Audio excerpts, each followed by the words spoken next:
Today on Investigate TV Plus, blocked rail crossings cut communities in half and force children to risk their lives just to get to school. I'm Tisha Powell. And I'm Lee Zurich. Our in-depth investigation leads to action from lawmakers and a push for rail companies to back multi-million-dollar solutions. Plus, what was your reaction? It's shocking. Our investigator presses Transportation Secretary Pete Buttigieg in an effort to further improve rail crossing safety. Also, a new online threat that preys on children. Somebody messaged me who I thought was a boy around my own age. We reveal why scammers often escape punishment and the steps you can take if your child becomes a target. And creating opportunity. Changed my life. The program enabling artists with disabilities to make and market their own artwork. In-depth stories that inform and inspire. You're watching Investigate TV Plus.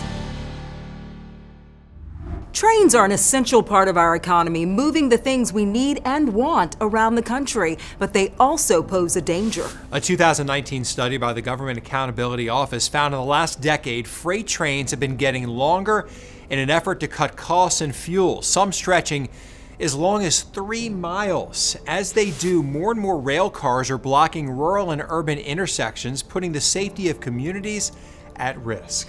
Investigator Josie Sturman exposed this dangerous situation, took these safety concerns to lawmakers, and got results. It's the kind of moment that takes your breath away.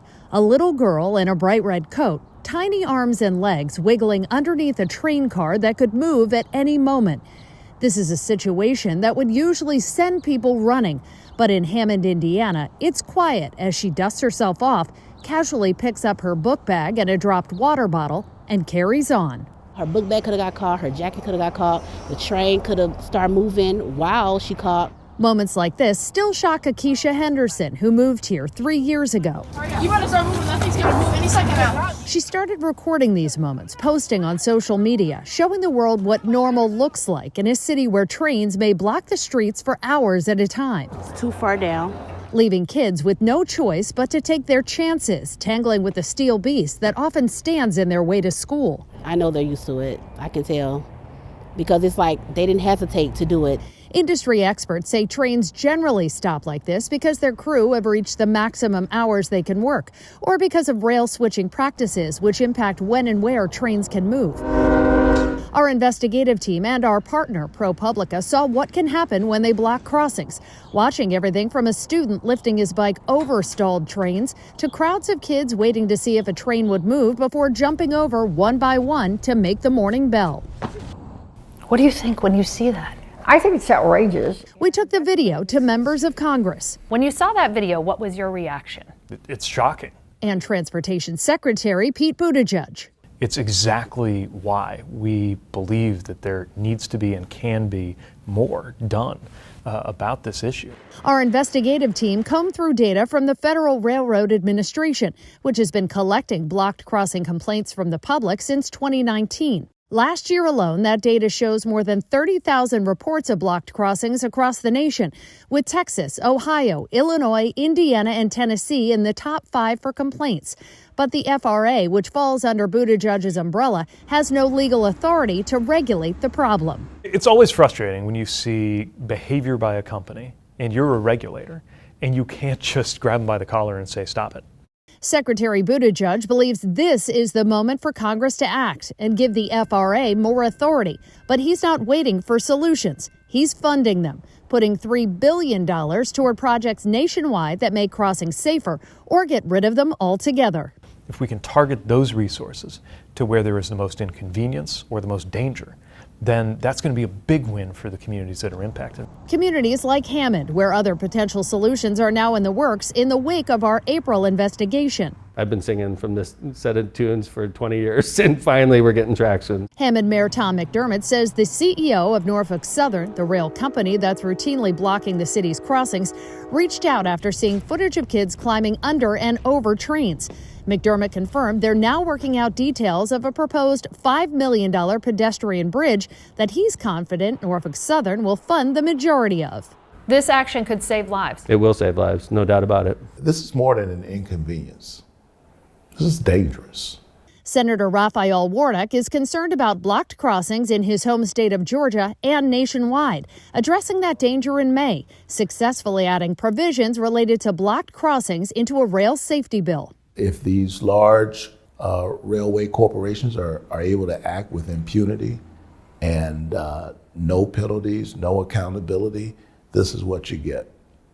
We have to hold them accountable. This is not something that should be happening in the United States of America. Jared Cassidy is the chief of safety for SMART, the union that represents train conductors and engineers. He says long trains that can go on for miles could be separated if they're going to block crossings for hours or even days, like we've seen in Hammond and other communities. Although Cassidy calls it a fairly simple process, rail companies often choose not to do it. It's not a big deal, but the railroads, because they want the train to move when they want the train to move, they don't want to have to deal with the time of the conductor walking. They don't want to have to lose the time of putting or separating it and putting it back together. So this is a deliberate and specific example of rail companies putting profits over safety. Absolutely. The Association of American Railroads, which reps rail companies, says blocked crossings aren't good for communities or their customers, and that safety is always their top priority. People living with the impacts, though, say it hasn't always felt that way, with children like the little girl in the red coat forced to crawl under and over trains when they're railroaded by a system that leaves them no choice. Josie Sturman is now with us from Hammond, Indiana. Josie, you've been covering this issue for months. How has it evolved from those first startling images caught on camera? Well, Lee, initially I think there was a lot of shock and surprise. You have to remember what was happening here in Hammond. It was their everyday normal. They were used to it. So I don't think that they were really prepared to become the poster children for this issue. Suddenly, they're making headlines across the nation. Everybody is weighing in on what's happening here, and it was surprising to them. And I've got to tell you, there was a little criticism as well. People who thought maybe we should have taken more direct action in those moments. And we knew that we would step in if somebody was in imminent danger, but we also knew there was immense power in stepping back and capturing this harsh reality. We knew that for the greater good, if we could capture these images, we could take them to people in power and hopefully get action, Lee. Josie, how is the community feeling now that real solutions are being discussed? Honestly, it's cautious optimism at this point. They've been looking for solutions for decades. They've heard about various plans all along the way, but we're being told this is the first time they actually think something could happen, something tangible. We know it's not going to happen overnight. We know details at this point have not been fully laid out, but they are confident that solutions are going to happen to protect the children. And in the meantime, there have been some promises made that they think are going to lead to real action here and really make a difference, Lee.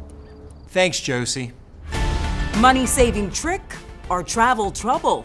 Coming up, a viral trend called skip lagging promises to save you money on a flight, but this travel hack could also come with a hefty price. And coming up next, teens and children targeted online. And according to the FBI, this internet crime has spiked over the past 2 years. They will locate children, they'll target them on any type of platform. Plus, an abduction survivor speaks out about her experience with an online predator and how she uses her experience to help other teens.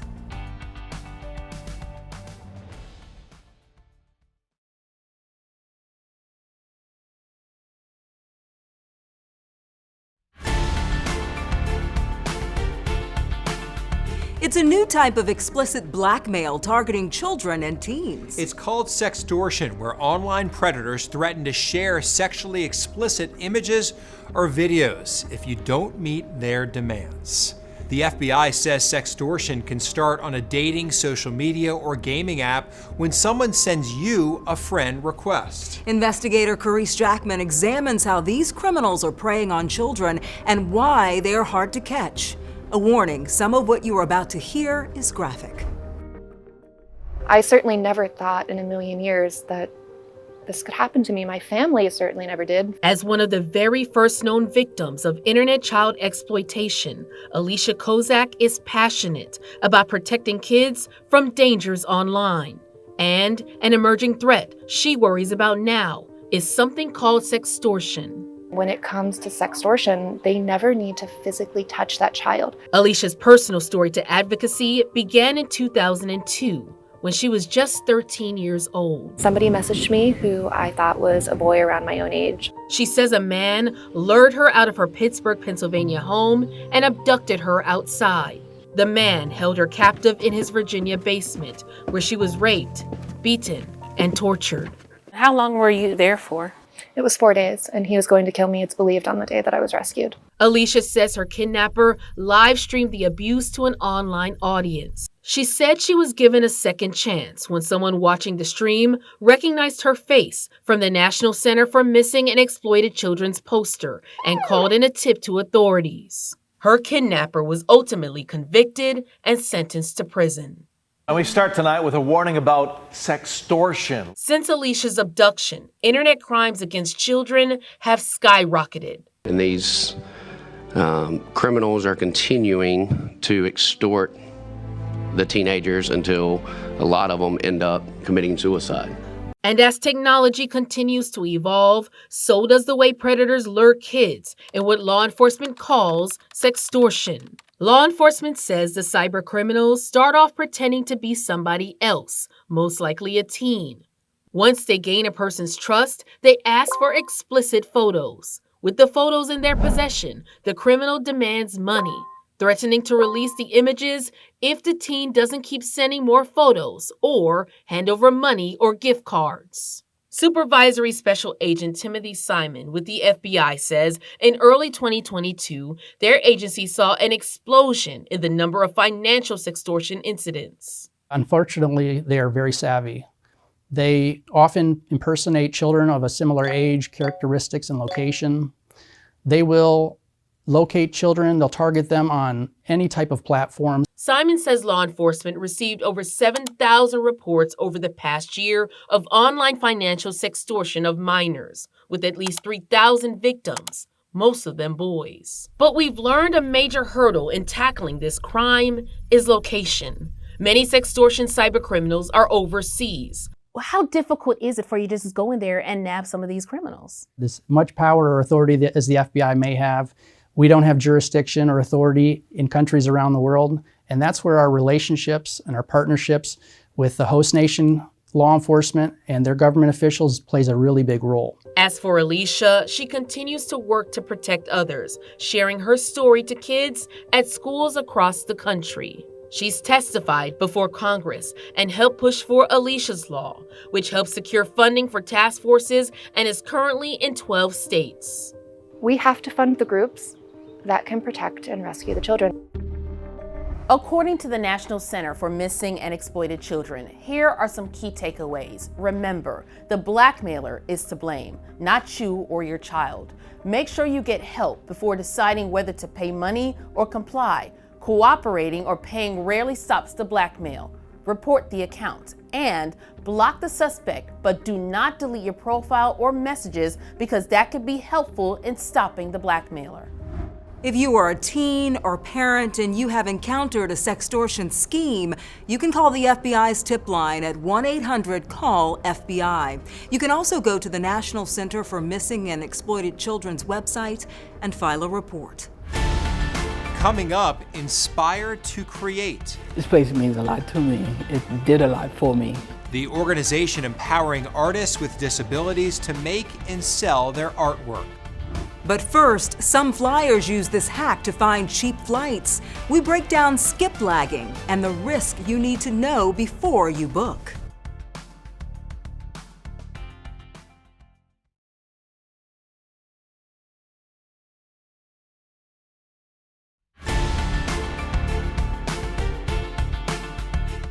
There's a travel hack out there that could save you money on airfare, and airlines are doing everything they can to ground it once and for all. It's called skip lagging or hidden city ticketing. Travelers use it to save money when booking a trip when a layover at their final destination is cheaper than a direct flight. Now, the practice is legal, but most airlines have decided to crack down on it. According to NerdWallet, some airlines might end up sending you a bill for the fare difference or ban you entirely. We go to Phoenix, where reporter Susan Campbell uncovers the possible risk and rewards of skip lagging. You're planning a trip, you want to keep costs under control. Some passengers are using a money-saving hack called skip lagging.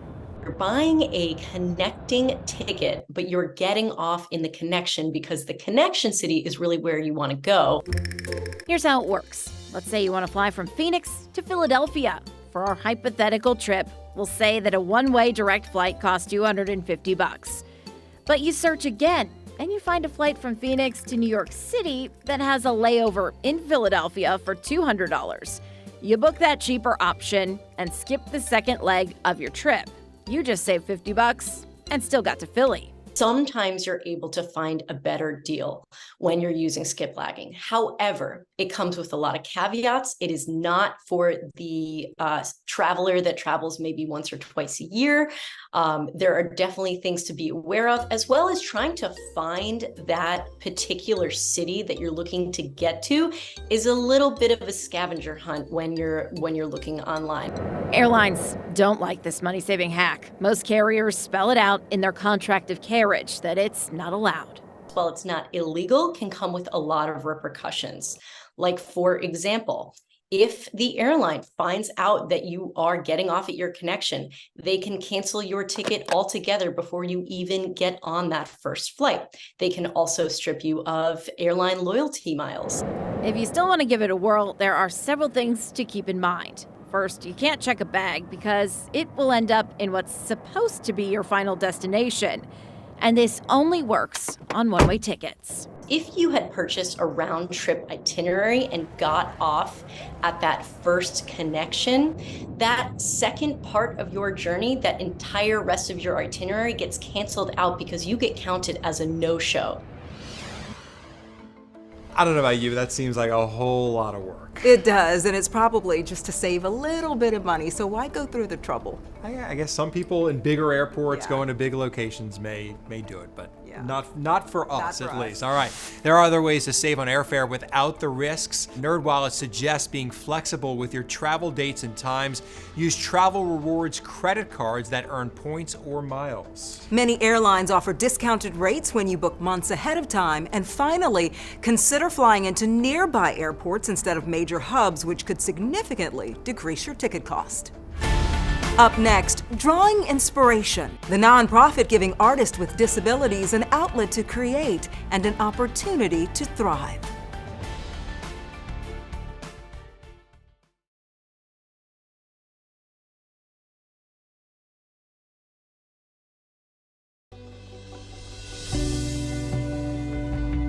She brought me up here and I fell in love when I walked through the door. And that door is opening up opportunities for artists with disabilities by inspiring them to create and sell their own original works of art. According to the U.S. Bureau of Labor Statistics, just 21% of people with a disability were employed in 2022. Reporter Heather Graff is in Washington, D.C., where a nonprofit called Art Enables is working to change that by enabling these artists to find their vision and voice. The color, the creativity,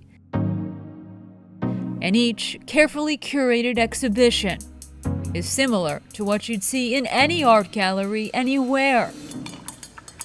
And that's by design. This is how I paint. Because Vanessa Monroe and her fellow artists here are professionals. I'm a very good artist. Empowered through a vocational program called Art Enables. Many of the artists that we work with have intellectual or developmental disabilities. We work with artists that have mental health needs and challenges. We also work with artists that have suffered traumatic brain injury. It's hard for any of us to find work that really speaks to us and taps our skills and our talents and our dreams. And that's especially true for individuals with disabilities. There's so many barriers. This nonprofit based in Washington, D.C. aims to remove some of those barriers by providing artists with disabilities both a studio where they can work and a gallery where their original pieces can be sold. When a piece of artwork sells, you stick a little red dot, a little red sticker on the label. And it is always exciting in the studio, in the gallery, when we're able to put those red dots up and people see that their artwork is selling. Changed my life. Able to get a job and it's gonna be my job forever. I'm not going nowhere. Vanessa's joy on full display alongside her art. Yeah, I'm doing his spots. Knowing each painting she sells helps her earn a living. It feels real good, and I get paid. But ask anyone in this room. Wow, that looks good there, Charles. Or simply watch as artist and studio coordinator Toni Lane makes her way from table to table. Here you go. The red and the black. Thank you. You're welcome. And you'll see the job is about much more than money. This place means a lot to me. It did a lot for me. A place where coworkers turned family show constant support. You did very well. And celebrate each other's successes. You know, I'm like... For instance, Toni's artwork in 2021 was chosen for a special collection at the Library of Congress. I'm in the Library of Congress. So that's a cool feeling. Building a career and confidence, income and independence. I like it here. All of it enabled by art. When we're seeing sort of the professional achievement in the joy and satisfaction of hard work paying off, there's just a lot of beauty there. And this program seems like a win-win for everyone. You get to buy this beautiful artwork and the artists love what they're doing. I think it's inspiring and helpful for the participants, but also the teachers too. Very great program they have. Absolutely. And the organization says its artists have sold more than $1 million in artwork. And you can actually purchase that artwork online. Just go to artenables.org. And that's it for us on Investigate TV Plus. I'm Lee Zurich. And I'm T. Chappelle. Thanks for watching.